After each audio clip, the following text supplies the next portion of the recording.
Hey class, welcome to my YouTube channel. आज की इस वीडियो में हम क्लास 12th केमिस्ट्री के फर्स्ट चैप्टर सॉलिड स्टेट के कुछ टॉपिक कवर करने वाले हैं। तो मैं वन बाय वन आज के टॉपिक बता देती हूँ। So let's start our today class. और फर्स्ट टॉपिक है सॉलिड, सेकंड टॉपिक है properties of solid, third topic है classification of solid, fourth topic है difference between crystalline and amorphous solid, and fifth topic है pseudo solid और super cooled liquid. Okay, आगे बढ़ते हैं। चलिए, आप सब ये जानते हो कि मैटर जो है वो थ्री फॉर्म में एग्जिस्ट करता है, सॉलिड, लिक्विड और गैस। बट हमें सॉलिड स्टेट में मीन्स कि इस चैप्टर में सिर्फ किसके बारे में पढ़ना है, सिर्फ सॉलिड के बारे में पढ़ना है। तो चलिए सबसे पहले हम ये जान लेते हैं सॉलिड होता क्या है। ठीक है, तो the solid are the substances which have different volume and different shape. Solid वो सब्सटेंस है जिसकी वॉल्यूम और शेप दोनों क्या होती है, डिफरेंट होती है, मीन्स की फिक्स्ड होती है। In case of solid the intermolecular forces are very strong and empty spaces between the constituent particles means atom, ion और मॉलिक्यूल इज़ वेरी लेस।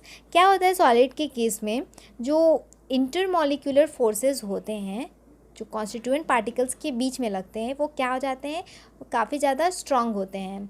और जो कॉन्स्टिट्यूएंट पार्टिकल्स होते हैं उनके बीच जो गैप होता है वो काफ़ी ज़्यादा कम होता है। That's why they have a fix shape and volume, जिसकी वजह से सॉलिड का जो शेप है, वॉल्यूम है, वो क्या होता है, फिक्स्ड होता है। ठीक है, आगे बढ़ते हैं प्रॉपर्टीज़ ऑफ सॉलिड। तो वन बाय वन करके हम सॉलिड की प्रॉपर्टी देखते हैं। तो फर्स्ट प्रॉपर्टी है they have different mass, volume and shape. Solid की मास, वॉल्यूम एंड शेप सब कुछ क्या होता है, डिफरेंट होता है, मीन्स फिक्स्ड होता है। सेकेंड है intermolecular distances are short. Intermolecular distances solid में क्या होते हैं, शॉर्ट होते हैं। इंटरमॉलिक्यूलर डिस्टेंसेज क्या है, जो कॉन्स्टिट्यूएंट पार्टिकल्स के बीच का जो डिस्टेंस होता है उसी को इंटरमॉलिक्यूलर डिस्टेंस कहते हैं, जो कि क्या होता है, काफ़ी ज़्यादा शॉर्ट होता है। ठीक है, थर्ड है intermolecular forces are strong. Intermolecular forces जो होते हैं वो काफ़ी ज़्यादा स्ट्रॉन्ग होते हैं, जो किसके बीच में लगते हैं, कॉन्स्टिट्यूएंट पार्टिकल्स के बीच में लगते हैं। ठीक है, फोर्थ है they are incompressible and rigid. अभी मैंने आपको बताया सॉलिड जो होता है उसके जो कॉन्स्टिट्यूएंट पार्टिकल्स होते हैं उनके बीच जो गैप होती है काफ़ी ज़्यादा कम होती है, और इंटरमॉलिक्यूलर फोर्स जो होता है काफ़ी ज़्यादा स्ट्रांग होता है, जिसकी वजह से हम सॉलिड सब्सटेंस को कंप्रेस नहीं कर सकते हैं, क्योंकि वो क्या होता है, रिजिड होता है। ठीक है, फिफ्थ है their constituent particles have fix position and can only oscillate about their mean position. जो कॉन्स्टिट्यूएंट पार्टिकल्स होते हैं सॉलिड के, वो अपने पोजीशन पे फिक्स्ड होते हैं, बट वो अपने मीन पोजीशन पे ही क्या करते हैं, ऑसिलेट करते हैं। ठीक है, आगे बढ़ते हैं क्लासिफिकेशन ऑफ सॉलिड। सॉलिड को टू पार्ट में क्लासिफाइड किया गया है। फर्स्ट है क्रिस्टलाइन सॉलिड, सेकंड है अमॉर्फस सॉलिड। तो वन बाय वन मैं आपको क्रिस्टलाइन बताऊंगी और अमॉर्फस बताऊंगी। ठीक है, तो सबसे पहले क्रिस्टलाइन सॉलिड। ठीक है, the substances constituents particles means atom, ion or molecule are arranged in a different repeating pattern in a three-dimensional space are called crystalline solid। वो सब्सटेंस जिसके कॉन्स्टिट्यूएंट पार्टिकल्स जो होते हैं, मतलब एटम, आयन और molecule जो होते हैं, वो क्या होते हैं, थ्री डायमेंशनल स्पेस में रेगुलर पैटर्न में अरेंज होते हैं। ठीक है, तो वो क्या कहलाता है, वो क्रिस्टलाइन सॉलिड कहलाता है। ठीक है, यहाँ पे फिगर देखो, इसमें जो ये जो बॉल्स हैं, ये सब क्या है, कॉन्स्टिट्यूएंट पार्टिकल्स हैं, जो कि रेगुलर पैटर्न में क्या है, अरेंज हैं। ठीक है, आगे बढ़ते हैं। In other word the crystalline substances are said to have long range order.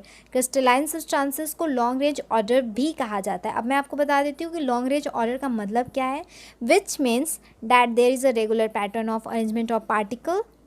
इसके जो पार्टिकल्स के अरेंजमेंट होते हैं वो क्या होते हैं, रेगुलर पैटर्न में होते हैं, which repeat itself periodically over the entire crystal, जो कि पूरे क्रिस्टल में क्या हुए हैं, रिपीट हुए हैं। ठीक है, रेगुलर मैनर में रिपीट हुए हैं। ठीक है, for example the elements like iron, silver, copper, phosphorus etc and common compounds such as sodium chloride, zinc sulfide, potassium nitrate, quartz etc all from crystalline solid। यहाँ पे कुछ एग्जाम्पल्स दिए हुए हैं, कुछ एलिमेंट हैं जो जैसे आयरन, सिल्वर, कॉपर, फॉस्फोरस और compound sodium chloride, zinc sulphide, potassium nitrate, quartz, ये सब क्या है, ये सब किसके एग्जाम्पल्स हैं, क्रिस्टलाइन सॉलिड के एग्जाम्पल्स हैं।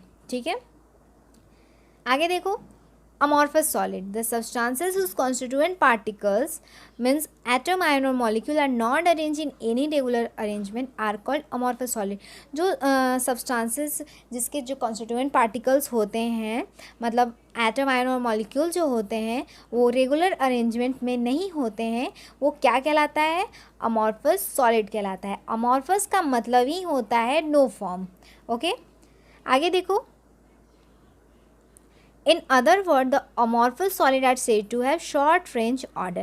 Amorphous solid को short range order भी कहा जाता है. In such an arrangement, amorphous का जो arrangement होता है, a regular and periodically repeating pattern is observed over short distances only. जो repeating pattern है ना, वो सिर्फ हम observe तो करते हैं, but किसके लिए? सिर्फ short distances पर ही उसे observe कर पाते हैं. ठीक है. Such portion are scattered and in between the arrangement is disordered.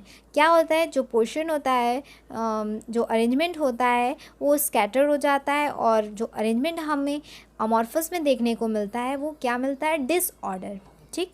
For example, glass, rubber, coal, plastic etc are common example of amorphous solid. यहाँ जो ग्लास, रबर, कोल, प्लास्टिक ये सब किसके एग्जाम्पल्स हैं? अमॉर्फस सॉलिड के examples हैं. ठीक है. आगे देखिए, difference between crystalline and amorphous solid. तो अब हम वन बाय वन यहाँ पे डिफरेंसेस पढ़ेंगे क्रिस्टलाइन और अमॉर्फस के बीच के. ठीक है, तो स्टार्ट करते हैं. फर्स्ट है, in case of crystalline solid have an order structure. जो क्रिस्टलाइन सॉलिड होता है उसका जो स्ट्रक्चर होता है वो ऑर्डर स्ट्रक्चर होता है, क्योंकि इसके जो कॉन्स्टिट्यूएंट पार्टिकल्स होते हैं वो रेगुलर अरेंजमेंट में होते हैं. But in case of amorphous solid do not have an order structure. Amorphous solid का जो स्ट्रक्चर होता है वो ऑर्डर स्ट्रक्चर नहीं होता है, क्योंकि इसके जो कॉन्स्टिट्यूएंट पार्टिकल्स हैं वो इरेगुलर अरेंजमेंट में होते हैं. ठीक. नेक्स्ट है, in case of crystalline they have sharp and characteristic melting point. Crystalline में जो क्रिस्टलाइन सॉलिड का जो मेल्टिंग पॉइंट होता है वो शार्प होता है. But in case of amorphous solid they do not have sharp melting point, they gradually sharpen over a range of temperature. जो अमॉर्फस सॉलिड होता है उसका जो मेल्टिंग पॉइंट वो शार्प नहीं होता है, और जैसे जैसे हम अमॉर्फस सॉलिड को टेम्परेचर देते हैं वो क्या होता है?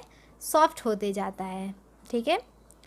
आगे देखिए, in case of crystalline when cut with sharp edge tool.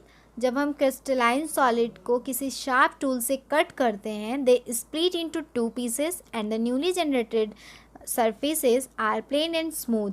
तो जो जब वो 2 पार्ट में स्प्लिट होता है तो जो न्यूली जनरेटेड सरफेस हमें मिलता है वो कैसा होता है?